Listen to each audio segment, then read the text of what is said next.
नमस्कार। जिस सिटी के ऑनलाइन प्लेटफॉर्म पर मैं मुकेश बाकर आप सभी का हार्दिक स्वागत करता हूं। तो आज का अपना टॉपिक है चाप कलन। चाप के बारे में आप पिछली कक्षाओं में काफी अध्ययन कर चुके हो। चाप काटा होगा आपने प्रकार से, है ना, कि भाई आपको बोल दिया कि 90 डिग्री का बनाओ या फिर 180 डिग्री का बनाओ या फिर 45 डिग्री का बनाओ, तो आपने खूब प्रकारों का यूज किया होगा। तो वो तो था आपके चाप कलन, चाप है। और आज हम अध्ययन करेंगे चाप कलन का, क्योंकि अपनी बुक का नाम भी यही है, क्या, समाकलन गणित। और जो चाप कलन है उसकी डायरेक्ट हम डेफिनेशन देखें तो डेफिनेशन क्या होती है उसकी, कि दो बिंदु किसी समतल जो वक्र है उनके दो बिंदु हैं, उन दोनों बिंदुओं के मध्य की दूरी चाप कलन कहलाती है। बस यही आपकी इसकी परिभाषा है। लेकिन परिभाषा उतना इंपॉर्टेंस नहीं रखती है। परिभाषा केवल आपको समझाने के लिए या समझ में आपके आसानी आ सके उसी के लिए है। अब ये जो है चाप कलन है, इसमें हमें क्या करना है कि हमें कोई एक वक्र दिया हुआ होगा या फिर कोई परवलय दे दिया या दीर्घवृत्त दे दिया या कोई वर्त दे दिया। अब उसमें ये कहा गया कि इनके किसी चाप की दूरी या फिर लंबाई है वो ज्ञात करो। तो हमें क्या करना है कि उसका समाकलन करना है, उसके लिमिट्स रखनी है और उसके मान प्राप्त करने हैं। तो मान प्राप्त करने से पूर्व हमें कुछ फॉर्मूले याद होने अनिवार्य है, बहुत कंपलसरी है। और वे सूत्र क्या क्या है वो मैं भी आपको बता दूंगा। तो यदि वो सूत्र आपको याद है तो आप क्वेश्चन को कर पाओगे, अदरवाइज है स्टार्टिंग नहीं हो पाएगी क्वेश्चन से। अभी आप देखना, जब क्वेश्चन करेंगे हम तो ये जो भी फॉर्मूले मैं बताऊंगा उनका पहले सबसे पहले उन्हीं का यूज है। यदि वो फॉर्मूले यूज में नहीं लेते हैं तो क्वेश्चन है वो सॉल्व नहीं होगा उनके बिना। ठीक है, तो शुरुआत करते हैं हम। अब देखो, जो आपके चाप कलन है उसकी परिभाषा मैंने बता दिया आपको कि जो दो बिंदु है, किसी समतल वक्र है, उसके दोनों बिंदुओं के मध्य की जो लंबाई होती है वही आपके चाप कलन कहलाता है। इनके है कार्तीय रूप होते हैं, दूरी रूप होते हैं, प्राचलिक होते हैं और पदीय रूप होते हैं। मुख्यतः 4 प्रकार होते हैं। उन्हीं के अकॉर्डिंग इनके सूत्र बनाए जाते हैं, सूत्र होते हैं, और उन्हीं सूत्रों का हमें इन क्वेश्चनों में यूज करना है। तो जैसे हमारे पास में आया हुआ है कोई पृष्ठ के सापेक्ष, जैसे कि अब वक्र है तो वो एस मान सकते हैं उसको, कोई पृष्ठ की सतह तरह हो गया नहीं ये, तो उसका हम जैसे कि कह दिया हमें कि x के सापेक्ष समाकलन करो, और उसका कार्तीय रूप क्या होगा, उसका होगा हमें s का x के सापेक्ष जो है अवकलन करना है। और अवकलन क्या होगा, ds upon dx equal to होगा रूट में 1 प्लस dy अपॉन dx का होल स्क्वायर। यानी कि आप ये चीज ध्यान रखना कि यहां पे x है तो यहां पे भी x होगा। बस यहां पे x है तो यहां पे आपको x लेके आना है, लेकिन ऐसे नहीं कि आप इस s को यहां पे लिख दो। तो यहां पे ये प्रश्न आएगा कहां से, हमारे पास में जब इक्वेशन ही नहीं है s के पदों में तो हम उसका अवकलन कैसे कर पाएंगे। हमारे पास में इक्वेशन है y के रूप में दी हुई होगी और हमें उसका x के सापेक्ष अवकलन करना है और यहां पे मान रखना है। अब मान लो वही रूप आ गया कि उस पृष्ठ का y के सापेक्ष करो, तो y के सापेक्ष क्या करना है कि रूट लिख दिया 1 प्लस dx अपॉन dy। अब की बार क्या करना है, x का y के सापेक्ष अवकलन कर दिया और उसका होल स्क्वायर। क्लियर है। अब हम बात करते हैं दूरीय रूप की। तो दूरीय रूप है आपके ds इक्वल टू थीटा के सापेक्ष करना है, तो थीटा के सापेक्ष करेंगे हम तो क्या होता है, ds upon D theta equal to होता है आपके root r square plus D R upon D theta. Theta के सापेक्ष, अब की बार इसमें थीटा के सापेक्ष ही आपको अवकलन करना है, और जो D R upon D theta है उसका होल स्क्वायर होता है। यह सूत्र रट लो, आप समझ में आ जाए तो अच्छी बात है। नहीं आए इन्हें, तो इनका ऑप्शन एक ही है, रट लो है। अब देखो प्राचलिक, प्राचलिक की बात करें तो हमें उसी पृष्ठ का किसके सापेक्ष करना है, समय टी के सापेक्ष करना है, और ये बिल्कुल इजी है, इसको रूट में कर देना है और x का t के सापेक्ष कर दिया और होल स्क्वायर कर दिया, प्लस y का t के सापेक्ष कर दो और उसका होल स्क्वायर कर दो, बस यही है इसके, x का t के सापेक्ष कर दिया और इसका स्क्वायर कर दिया, प्लस y का t के सापेक्ष कर दिया और उसका होल स्क्वायर कर दिया। ठीक है, अब पदीय की बात करें तो पदीय रूप में जैसे आपके पास पृष्ठ दिया हुआ है, उसका r के सापेक्ष अवकलन करना है, कर दिया, उसके बाद में इसका सूत्र होता है r upon root R square minus P square. तो ये सारे यदि सूत्र आपको याद है तो क्वेश्चनों में हम ऐसे चुटकियों में इनके आंसर लेके आ जाएंगे। तो करें स्टार्ट क्वेश्चन। ये है हमारे पास में क्वेश्चन जिसमें ये लिखा हुआ है परवलय x square equal to 4a के शीर्ष के से नाभिलंब के एक सिरे तक के चाप की लंबाई ज्ञात कीजिए। तो हमें उस चाप की लंबाई ज्ञात करनी है। तो चाप की लंबाई ज्ञात करने से पूर्व हमें यह पता होना चाहिए कि परवलय के शीर्ष और नाभिलंब के जो निर्देशांक है वो कितने कितने होते हैं, क्या क्या मान होते हैं उनके। वैसे आपको पता है पहले वाले क्वेश्चन में हमने काफी सारे ये लिखे थे। और परवलय दीर्घवृत्त वृत्त इनकी आकृति तो पता है, बहुत से ऐसे होते हैं जिनको मैं ऐसे कर दूंगी भाई, ऐसे कर दिया तो पूछते हैं कि सर ये क्या चीज है, तो ये आपको पता है दीर्घवृत्त है। तो उसी तरह से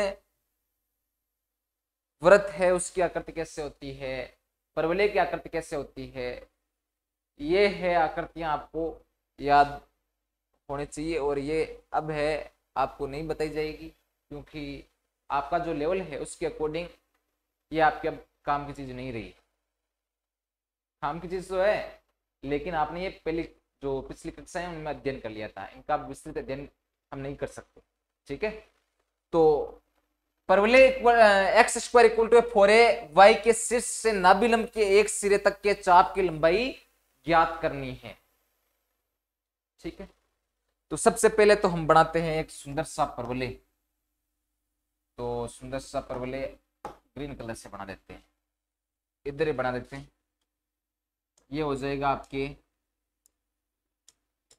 एक्स अक्ष, ये हो जाएगा एक्स डैश अक्ष, ये वाई डैश अक्ष, ये हो जाएगा वाई अक्ष। ये बन गया आपकी परवलय।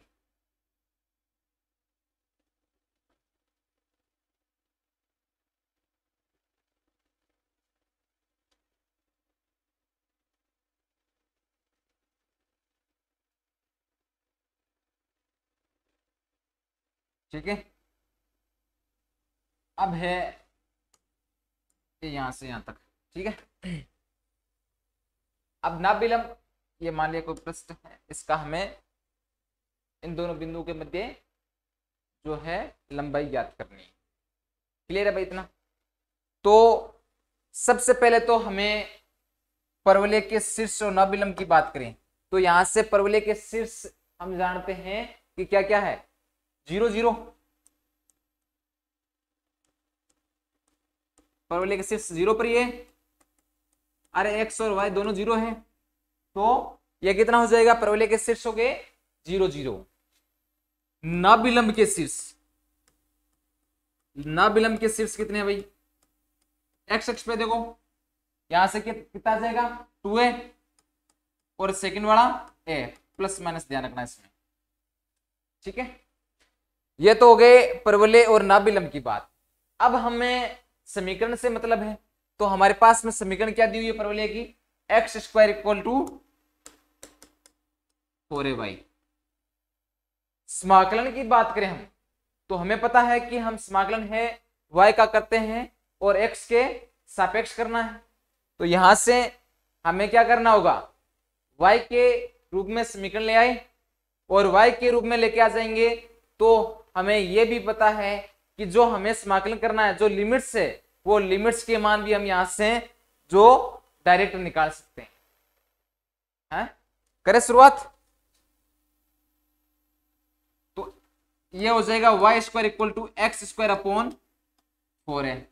यहां से ये है y का मान, y का मान हमें चाहिए है नहीं, y का मान थोड़ी चाहिए, क्योंकि हमें जो लास्ट में कार्तीय रूप में हमने एक सूत्र पढ़ा था, कौन से वाला, फर्स्ट वाला, जिसमें हमने x के सापेक्ष, अभी यदि हम x का यूज कर रहे हैं तो हमें x के सापेक्ष करना होगा, तो उसमें जो सूत्र था वो क्या था, √1 प्लस dy अपॉन dx का होल स्क्वायर।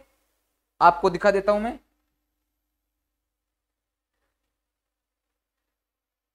ये वाला 1 प्लस dy अपॉन dx है, उसका होल स्क्वायर है ना, 1 प्लस, तो ये है रूट में 1 प्लस dy अपॉन dx का होल स्क्वायर।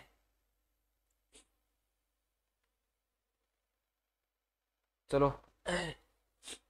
जुकाम की संभावना लग रही है आज, तो 1 प्लस dy अपॉन dx है का होल स्क्वायर। अब इस रूप में आपको ये लिखना है, तो हमें क्या चाहिए, dy अपॉन dx। y का मान जब हमारे पास में पड़ा है तो हम उसका dy बाई dx बना सकते हैं। कैसे बनाएंगे, इसका y के सापेक्ष सॉरी x के सापेक्ष अवकलन कर दो, तो dy upon dx equal to कितना हो जाएगा, ये 1 अपॉन 4 है, बाहर आ जाएगा। अब ऐसे है, बताने की जरूरत है नहीं, 2 से ये 2 बार कट गया, तो कितना आ गया, x upon 2a dy upon dx। dy upon dx का मान कितना आ गया, x अपॉन 2a। अब हमें क्या करना है, उस समीकरण में मान रख दें, और समीकरण में मान रखने से पूर्व हमें क्या करना है कि अपनी पहले समीकरण बनानी है। तो उसमें कितना हो जाएगा, 0 से कितना होगा भाई, यहाँ पे देखना आप, 0 से 2a, 0 से 2a, x के सापेक्ष करें तो हमें लिमिट्स भी उसी की रखनी है, तो x की लिमिट्स कितनी है, 0 से 2a, तो यहाँ पे कितना लिखूंगा मैं, 0 से 2a y dx। अब y का मान क्या है, y को तो रहने दे, सीधा वही लिख दे, तो 0 से 2a ये कितना हो जाएगा, √1 प्लस dy अपॉन dx का whole square and dx। Clear है भाई, इतना कितना क्लियर है। फिर देखो, अब यहां से है 0 से 2a, यही है, और यहां पे क्या है, 1 प्लस dy अपॉन dx का होल स्क्वायर, तो ये कितना हो जाएगा, 1 प्लस, ये रूट में है भाई, रूट में dy अपॉन dx, तो dy अपॉन dx का मान हमने ये निकाला था, x अपॉन 2a है उसका whole square and dx। Clear है, तो 0 से 2a है ही, अब इसका स्क्वायर कर देंगे तो ये कितना हो जाएगा, 1 plus x square upon 4a square and dx। फिर 0 से 2a हमें समाकलन करना है, यहाँ पे 1 हो जाएगा, तो ये कितना हो गया, 4a स्क्वायर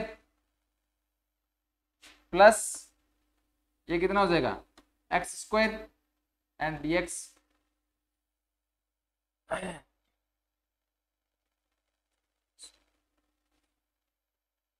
ठीक है भाई, अब यहाँ पे है ये 4a स्क्वायर है, 4a स्क्वायर है ना, उसको मैं बाहर ले लूं, उसको मैं बाहर लूंगा तो कितना हो जाएगा, ये हो जाएगा आपकी 1 अपॉन 2a। अब ये मत पूछना कि भाई ये 1 अपॉन 2a कैसे है सर, तो 1 अपॉन 2a है बेटो, यहाँ पे इसको बाहर लिया है, रूट से बाहर लिया है, तो रूट से बाहर लेते हैं तो ये रूट हो जाता है ना, तो इसको लिखते हैं 2a, इसका स्क्वायर करके देख लियो, 4a square plus x square dx। ठीक है, अब हमारे पास में समाकलन प्राप्त हुआ है √4a square plus x square, उसका हमें x के सापेक्ष समाकलन करना है।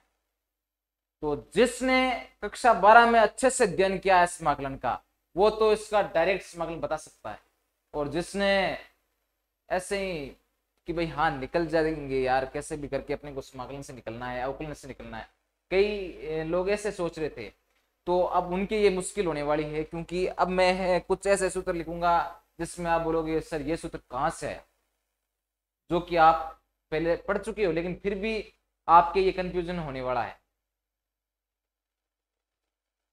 तो करें स्टार्ट, ये सूत्र बताऊं अब आपको, ये √4a square plus x square. तो देखो इसको आप यहाँ पे ध्यान रखना कि मैं क्या, ए स्क्वायर प्लस एक्स स्क्वायर लिख सकता हूं क्या भाई? लिख सकता हूं? अरे लिख सकता हूं क्या? यदि मैं इसको ये लिख सकता हूं तो आपने एक सूत्र पढ़ा होगा, a root a square plus x square बराबर क्या था? एक्स रूट क्या था भाई? A square plus x square upon 2 plus a square upon 2 sine inverse x upon a, कुछ ऐसा था, याद करो देखें एक बार। फिर यहाँ पे हाइपरबोलिक और होता है ना,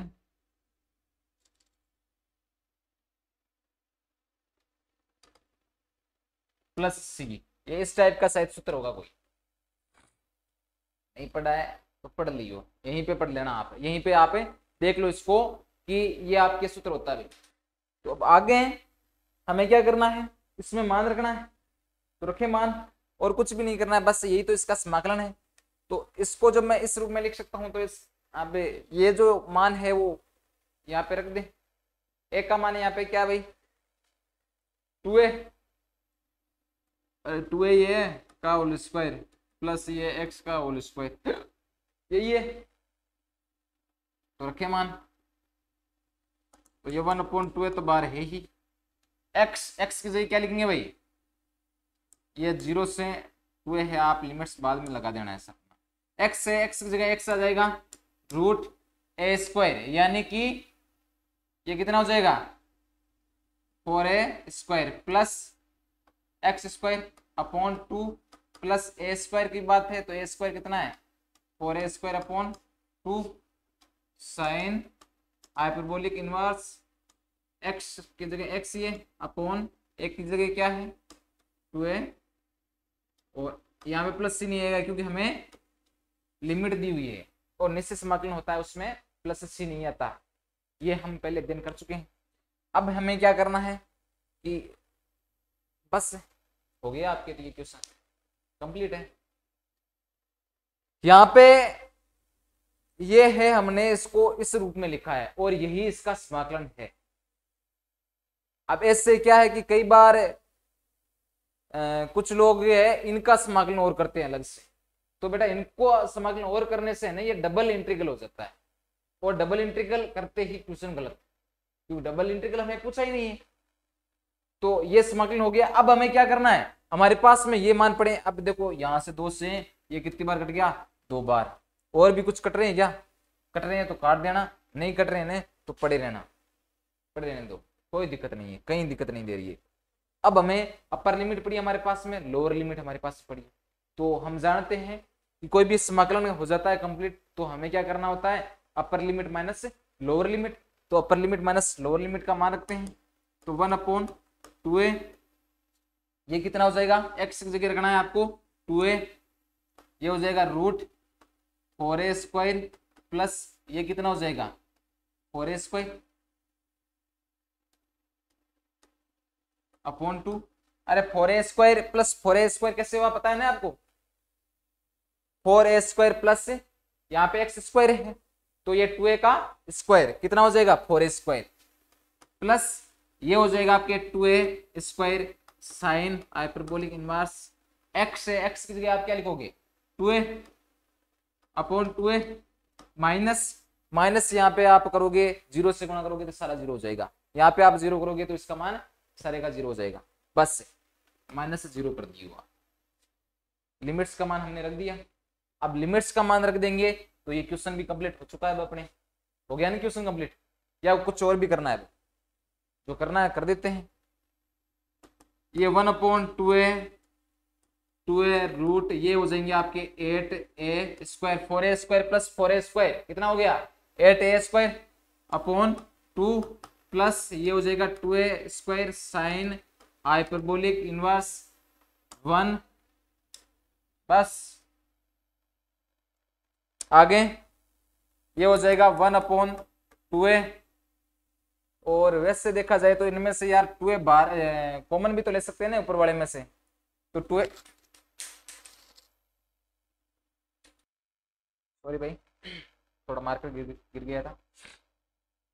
अब देखो यहां से 2a कॉमन आ जाएगा, 2a कॉमन लिया तो ये 2a बाहर आ गया अपॉन ये 2a हो जाएगा, ये √8a² अपॉन 2 प्लस ये हो जाएगा साइन हाइपरबोलिक इनवर्स 1। ठीक है, 2a से 2a कैंसिल हो गया यहाँ पे, अरे यहाँ पे a और बच गया ना, तो 2a लिया हमने कॉमन, तो यहाँ पे देखो कितना बच जाएगा, ये हो जाएगा आपके 8a² का रूट क्या हो जाएगा 2√2a अपॉन 2 से ये कट जाएगा, तो √2 बच गया, ए आ गया प्लस ए साइन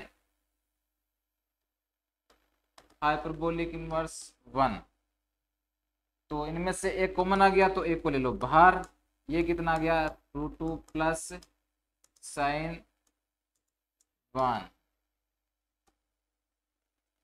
ठीक है भाई, इतना क्लियर है।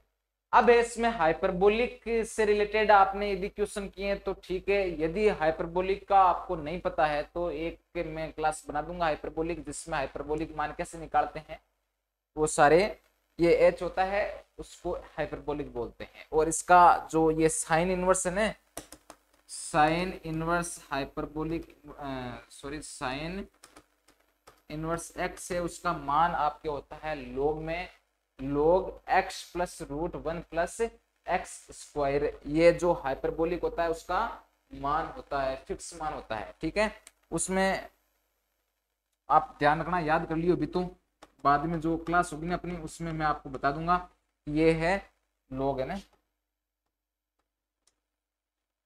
ये जो मान है वो किस तरह से निकालते हैं वो मैं आपको नेक्स्ट क्लास में बता दूंगा।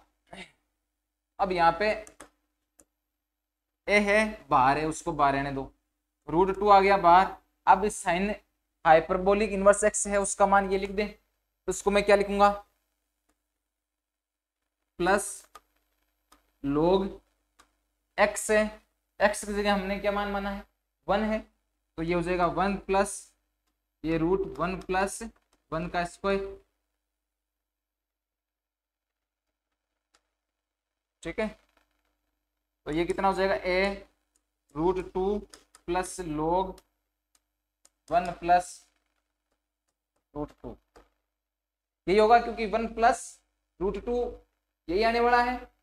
तो इस तरह से है आपके ये क्वेश्चन है वो